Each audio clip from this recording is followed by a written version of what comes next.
আসসালামু আলাইকুম সকলকে। এসএসসি বায়োলজির জীবে পরিবহন অধ্যায়ের খুব ছোট্ট একটা অংশ আমরা এই ভিডিওতে আলোচনা করব।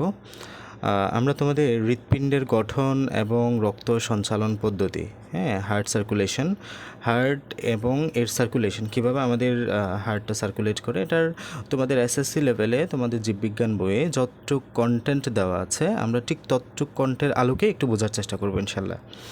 তো জানো, হৃৎপিণ্ড যে আমাদের যে কার্ডিওভাস্কুলার সিস্টেম, আমাদের যে রক্ত সংবহন তন্ত্র, এটার খুব গুরুত্বপূর্ণ একটা অর্গান বা মেইন অর্গান হচ্ছে আলটিমেটলি হৃৎপিণ্ড, ঠিক আছে।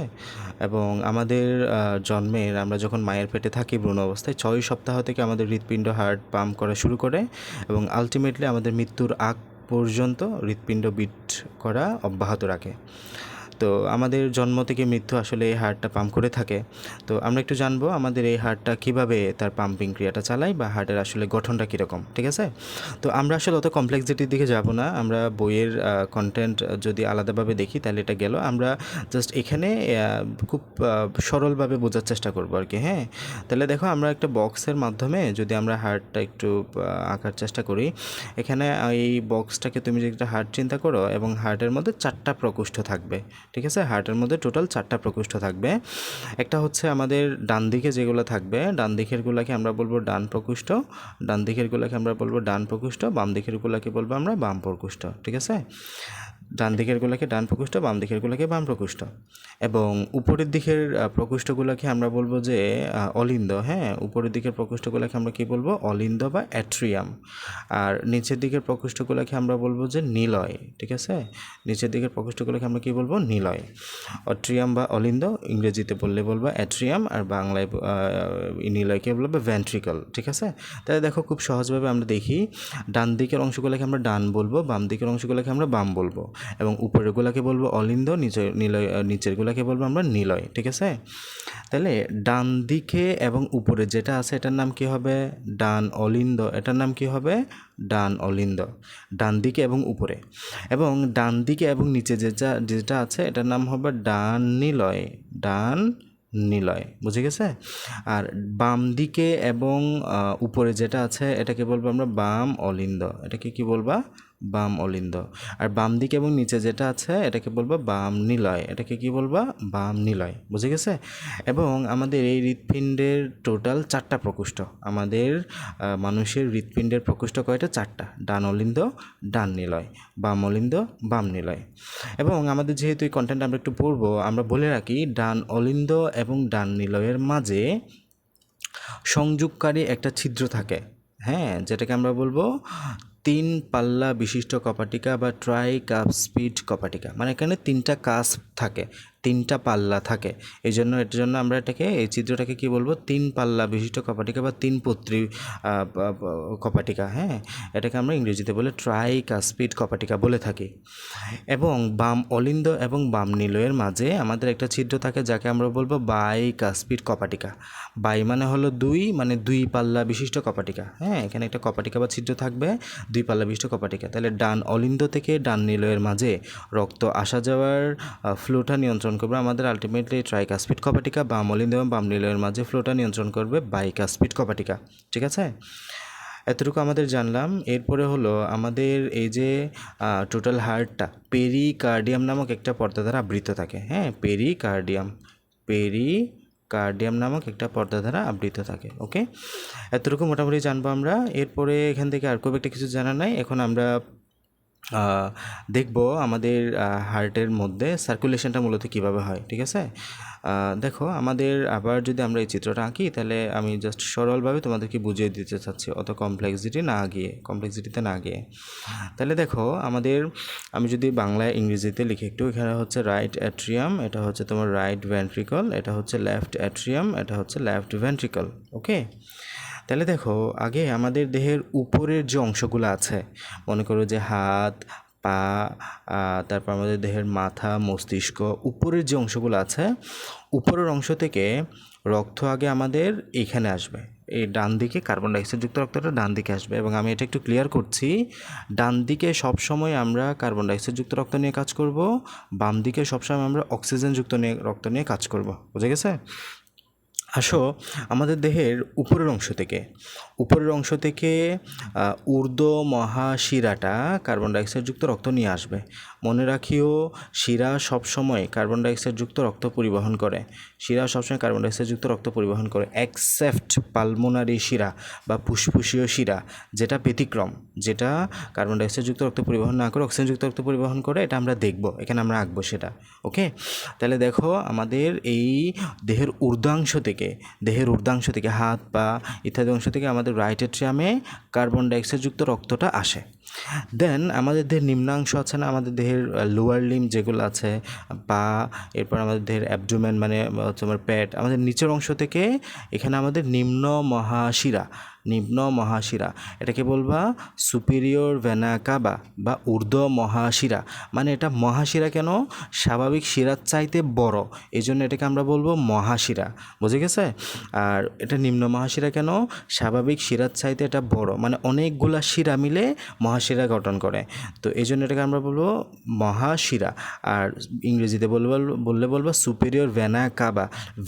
ভেইন মানে হলো শিরা, আর ভেনা কাবা মানে হলো মহাশিরা। বুঝে গেছে? তাহলে ভেনা কাবা মানে মহাশিরা। সুপিরিয়র ভেনা কাবা মানে ঊর্ধ্বাংশ থেকে আসবে, ইনফেরিয়র ভেনা কাবা দেহের নিম্নাংশ থেকে আসবে। তাহলে রাইট এট্রিয়ামে কার্বন ডাইঅক্সাইডযুক্ত রক্ত আসে। বুঝে গেছে কি? কার্বন ডাইঅক্সাইডযুক্ত রক্তটা আসে। দেন এই কার্বন ডাইঅক্সাইডযুক্ত রক্তটা এখন তোমার এখানে ট্রাইকাসপিড কপাটিকা হয়ে, এখান থেকে ট্রাইকাসপিড কপাটিকা আছে, এই ট্রাইকাসপিড কপাটিকা হয়ে রাইট ভেন্ট্রিকল আসবে। রাইট ভেন্ট্রিকল থেকে আলটিমেটলি এটা আমাদের ফুসফুসীয় ধমনী হয়ে চলে যাবে কোথায়? এটা আমাদের ফুসফুসীয় ধমনী হয়ে চলে যাবে তোমার লাঙে। এটা চলে যাবে কোথায়? লাঙে, লাং বা ফুসফুসে চলে যাবে। এই যে এটা কোথায় গেল? লাঙে গেল কার্বন ডাইঅক্সাইডযুক্ত রক্তটা। এবং এই ফুসফুসীয় ধমনী হয়ে গেল। আমরা জানি ধমনী সাধারণত অক্সিজেনযুক্ত রক্ত পরিবহন করে, বাট ফুসফুসীয় ধমনী একটা ব্যতিক্রমী ধমনী, যেটা ধমনী হওয়ার পরেও কার্বন ডাইঅক্সাইডযুক্ত রক্ত পরিবহন করছে। বুঝে গেছে? এরপরে এখানে এই লাঙের কাজ কি? লাঙের মাধ্যমে আমাদের যে শ্বাস প্রশ্বাস, ঠিক আছে, আমাদের শ্বাস প্রশ্বাসের মাধ্যমে অক্সিজেন গ্রহণ করি, কার্বন ডাইঅক্সাইড ত্যাগ করি। এগুলো ব্যাপনের মাধ্যমে আলটিমেটলি আমাদের ব্লাডের মাধ্যমে এক্সচেঞ্জ হবে ক্যাপিলারিতে। তাহলে এখানে আমরা এই কার্বন ডাইঅক্সাইডটা ছেড়ে দিব, অক্সিজেনটা নিব। ওকে, কার্বন ডাইঅক্সাইড ছেড়ে অক্সিজেনটা নিব। এবং এই যে এখানে আমাদের এগুলা হচ্ছে তোমার ফুসফুসীয় শিরার মাধ্যমে, এই কার্বন ডাইঅক্সাইডযুক্ত রক্তটা অক্সিজেনযুক্ত হয়ে এই ফুসফুসীয় শিরার মাধ্যমে লেফট অ্যাট্রিয়ামে আসে। বুঝতে পারছো? লেফট অ্যাট্রিয়ামে। তাহলে ফুসফুসীয় শিরা হচ্ছে একটা ব্যতিক্রমী শিরা, বলছিলাম না, যেটা শিরা হওয়া সত্ত্বেও অক্সিজেনযুক্ত রক্ত পরিবহন করে। ওকে, তাহলে এই লেফট অ্যাট্রিয়ামে এসে লেফট অ্যাট্রিয়াম থেকে এখন এই রক্তটা লেফট অ্যাট্রিয়াম যখন সংকুচিত করবে, লেফট অ্যাট্রিয়াম যখন সিস্টোল করবে, এটা সিস্টোল সম্পন্ন হবে, লেফট অ্যাট্রিয়ামে যখন সংকুচন করবে, এই লেফট অ্যাট্রিয়াম থেকে আলটিমেটলি বাইকাসপিড কপাটিকার মাধ্যমে রক্তটা লেফট ভেন্ট্রিকলে চলে যাবে, লেফট ভেন্ট্রিকলে। ওকে, দেন লেফট ভেন্ট্রিকল যখন সংকুচিত করবে, আলটিমেটলি ওখানে অ্যাওয়ার্টা বা মহাধমনীর মাধ্যমে, এটাকে কী বলবো আমরা? অ্যাওয়ার্টা বা মহাধমনীর মাধ্যমে ফুল বডিতে অক্সিজেনযুক্ত রক্তটা সাপ্লাই হবে। বুঝে গেছে? তাহলে আমি যদি একবার সংক্ষেপে বলি, খেয়াল করো, তাহলে এখানে আমাদের দেহের ঊর্ধ্ব মহাশিরার মাধ্যমে দেহের উপর অংশ থেকে রক্তটা আসবে, ঊর্ধ্ব মহাশিরার মাধ্যমে আমাদের দেহের উপর অংশ থেকে রক্তটা আসবে। ঠিক আছে? ঊর্ধ্ব মহাশিরার মাধ্যমে আমাদের দেহের উপর অংশ থেকে রক্তটা আসবে। দেন আমাদের নিম্ন মহাশিরার মাধ্যমে নিম্নাংশ থেকে রক্তটা আসবে। ঊর্ধ্ব মহাশিরার মাধ্যমে তাহলে উপর অংশ থেকে রক্তটা আসছে, নিম্ন মহাশিরার মাধ্যমে আমাদের নিম্নাংশ থেকে রক্তটা কোথায় আসছে? রাইট অ্যাট্রিয়াম আসছে। দেন রাইট অ্যাট্রিয়াম যখন রক্ত দ্বারা ফিল আপ হবে তখন রাইট অ্যাট্রিয়াম সংকুচন করবে, এটা সংকুচিত হবে। সংকুচন হলে ট্রাইকাসপিড কপাটিক আছে না, ট্রাইকাসপিড কপাটিক থেকে রাইট ভেন্ট্রিকলে যাবে, রাইট ভেন্ট্রিকল থেকে এটা পালমোনারি ধমনী হয়ে, পালমোনারি আর্টারি বা ফুসফুসীয় ধমনী হয়ে এটা চলে যাবে তোমার লাঙে, কার্বন ডাইঅক্সাইডযুক্ত রক্তটা। লাং থেকে আলটিমেটলি কার্বন ডাইঅক্সাইডযুক্ত রক্তটা পরিশোধিত হবে, এটা কার্বন ডাইঅক্সাইডযুক্ত রক্তটা অক্সিজেনযুক্ত হবে, অক্সিজেনযুক্ত হয়ে এটা হচ্ছে ফুসফুসীয় শিরার মাধ্যমে আমাদের লেফট অ্যাট্রিয়াম আসবে। লেফট অ্যাট্রিয়াম থেকে আমাদের এই রক্তটা এখন লেফট অ্যাট্রিয়াম যখন তোমার অক্সিজেনযুক্ত রক্ত দ্বারা ফিল আপ হবে, তখন অক্সিজেনযুক্ত রক্তটা আমাদের এই লেফট অ্যাট্রিয়াম সংকুচিত হলে লেফট অ্যাট্রিয়াম থেকে লেফট ভেন্ট্রিকলে যাবে। লেফট ভেন্ট্রিকল সংকুচিত হলে আলটিমেটলি সমগ্র দেহে আমাদের রক্তটা সাপ্লাই হবে। বুঝে গেছে? এটা হচ্ছে আমি খুব সরলভাবে বুঝালাম। আপাতত আমরা এটাকে সিম্পলি তোমাকে বলেছি, বাট এখানে আসলে আলটিমেটলি ডান দিকে এবং বাম দিকে কাজ কাজটা একই সময়ে হতে থাকে। মানে হলো যে সময়ে সুপিরিয়র ভেনা কাভা এবং ইনফিরিয়র ভেনা কাভার মাধ্যমে রাইট এট্রিয়ামে রক্তটা আসছে, রাইট এট্রিয়াম থেকে রাইট ভেন্ট্রিকলে আসছে, সেই সময়ে লাং থেকে কিন্তু ফুসফুসীয় শিরা হয়ে রক্তটা লেফট এট্রিয়াম আসে, লেফট এট্রিয়াম লেফট ভেন্ট্রিকলে আসছে। মানে যখন এদিকে রক্তটা সাপ্লাই হয়, এদিকে যখন ট্রাইকাসপিড, এদিকে যখন বাইকাসপিড কভারিকে করলে আলটিমেটলি এখানে সিস্টল ডায়াস্টল সব ধাপে ধাপে ধাপে ধাপে হতে থাকে। বুঝে গেছে? এগুলো যখন আমরা বই থেকে পড়বো তখন তোমাদের কনসেপ্টটা আরও ক্লিয়ার হবে। আপাতত আমি তোমাকে এখানে ডায়াগ্রামের মাধ্যমে সহজভাবে বোঝানোর চেষ্টা করেছি। বুঝতে পারছো? তো এটাই হচ্ছে মূলত আমাদের হার্ট সার্কুলেশন। আমরা দেখলাম খুব অল্প সময়ের মাঝে কীভাবে আমাদের হার্টটা সার্কুলেট করে, সাথে আমাদের হার্টের কয়েকটা চেম্বার। আমাদের হার্টের টোটাল চেম্বার হচ্ছে 4টা। আমাদের ডান অ্যাট্রিয়াম এবং ডান নিলয়, ডান অলিন্দ এবং ডান নিলয়, ডান অলিন্দ এবং ডান নিলয়, বাম অলিন্দ এবং বাম নিলয়। বুঝে গেছে? হার্ট হচ্ছে পেরিকার্ডিয়াম নামক একটা পর্দা দ্বারা আবৃত থাকে। কার্ডিয়া শব্দ মানেই তুমি বুঝবে যে হার্ট রিলেটেড কিছু বোঝাচ্ছে। তাহলে পেরিকার্ডিয়াম হচ্ছে হার্টের একটা পর্দা এবং হার্টের ডান দিকে কার্বন ডাইঅক্সাইডযুক্ত রক্ত পরিবহন করে এবং বাম দিকে অক্সিজেনযুক্ত রক্ত পরিবহন করে। এগুলো কখনোই একসাথে হয় না। কার্বন ডাইঅক্সাইডযুক্ত এবং অক্সিজেনযুক্ত রক্ত মিক্স আপ হয় না, কারণ আমাদের আল্লাহ তাআলা এই চেম্বারগুলো আলাদা করে দিয়েছেন। এখানে পর্দা থাকে। এটা হচ্ছে তোমার ডান অলিন্দ এবং বাম তোমার অলিন্দের মাঝে এখানে তোমার আন্ত অলিন্দ পর্দা থাকে, নিলয়ের মাঝে আন্ত নিলয় পর্দা থাকে এবং ডান অলিন্দ এখানে তোমার এরপরে অলিন্দ নিলয়ের মাঝে পর্দা থাকে। অ্যাট্রিও ভেন্ট্রিকুলার এখানে পর্দা থাকে, এখানে অ্যাট্রিও ভেন্ট্রিকুলার পর্দা থাকে। আলটিমেটলি এইগুলো থাকার জন্য আমাদের কার্বন ডাইঅক্সাইডযুক্ত রক্ত এবং অক্সিজেনযুক্ত রক্ত কখনো মিক্সড আপ হয় না। ঠিক আছে? তো এতটুকুই।